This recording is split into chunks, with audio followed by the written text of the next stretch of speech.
I've been single for a little over a year now, and it's honestly the best thing that's ever happened to me. I say the best thing because this year of me being single has been a beautiful year of healing, self-reflection, and self-discovery. In that journey of self-love, I noticed that there were several things that I needed to do to make sure I was loving myself, that I was pouring into myself. And I want to share those with you to hope that they're helpful tips and that they serve as a guide for you to apply to your self-love journey. In my time of being single, I've seen and noticed that as a man, a relationship with a woman should be the last thing on your mind. As a man, your mission and your purpose should be the first thing and on the forefront of your mind, because that's what God sent you here to do. God created men to be mission and vision driven.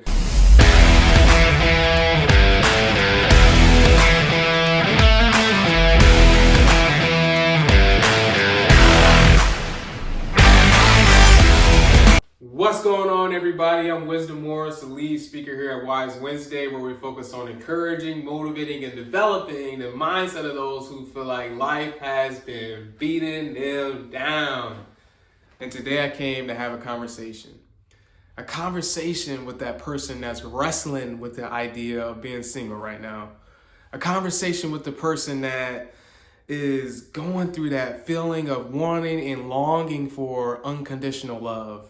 A conversation with the person that is wrestling with the idea that it's another year that goes by with no Valentine's Day plans. Well, I'm here to tell you it is only through singleness and self-love where you can really achieve that true, long-lasting, unconditional love.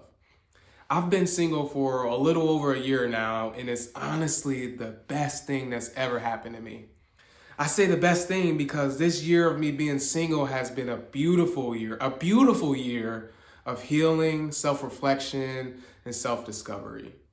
It actually took me quite some time to get over my last relationship because I wasn't and didn't experience love and didn't know how to love myself until I met her. And the problem in that is that because once her and I separated, I didn't feel love because I didn't love myself yet.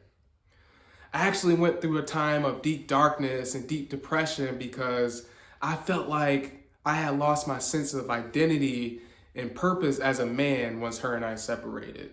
I mean, up until that point, for the past 3 years, my whole identity was being in relationship with this person, doing photo shoots with this person, and providing for this person. So once all of that went away, I felt like I didn't have purpose as a man because I wasn't dating a woman and I wasn't providing for a woman. In my time of self-healing and that journey of self-love, I noticed that there were several things that I needed to do to make sure I was loving myself, that I was pouring into myself. And I want to share those with you to hope that they're helpful tips and that they serve as a guide for you to apply to your self-love journey. The first thing that I needed to do, which was long overdue, was build a relationship with God. It wasn't until my breakup or the end of my relationship where I began to put God as a priority in my life.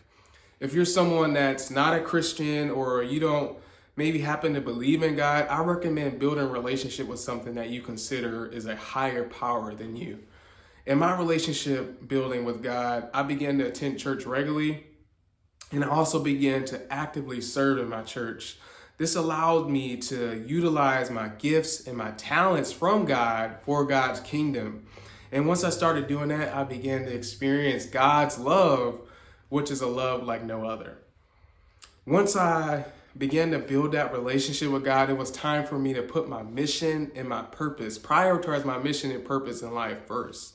I've always been a mission and vision driven person, but it wasn't until towards the end of my relationship and at the end of my relationship where I began to make it a priority in my life. I'm at the time in my life right now where my top priorities are my business, my vision, my mission, my purpose in life, and also my relationship with God.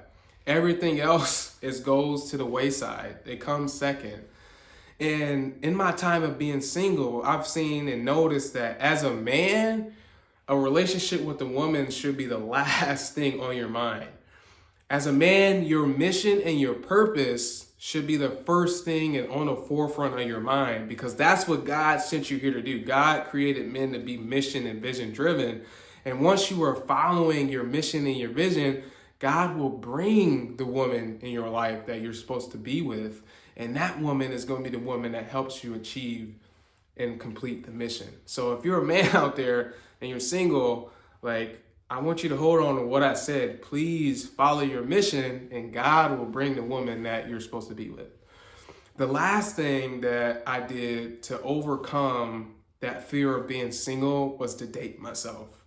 And you may be asking yourself, what do you mean by dating yourself? Well, dating yourself is really empowering and embracing independence. It can simply mean just doing a lot of things by yourself. But for me personally, dating myself looks like I like to go to the gym by myself. I like to go out to eat by myself. I like to pray by myself. I like to take pictures and do my passions that I want to do. That's what self-love is. And dating yourself is really putting all your passions and making them a priority and not feeling bad about it. In that time of dating myself, I've developed a lot more confidence and developed a more attractive aura. You can feel me when I walk into the room. And when I walk into a room, I'm going to make eye contact with everyone that's in there. That's through what I've been able to achieve through dating myself.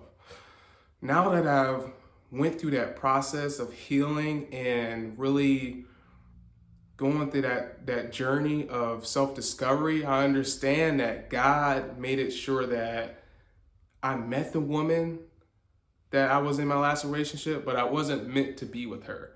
And what I mean by that is, if I didn't go through that time of breaking up and learning how to love myself and that self-discovery, I wouldn't be the person that God needs me to be to complete my mission. So sometimes a breakup may not be the worst thing. Sometimes that breakup in that relationship was, you were meant to be with that person, it just wasn't the right time, or you were just meant to meet that person. So if you're that person that's single right now, or you're going through the end of a relationship and you're looking to learn how to really develop that self-love, I challenge you to build a relationship with God, prioritize your purpose in life, and also date yourself, because there's no love that's love. There's no such thing as a love that's better than yours.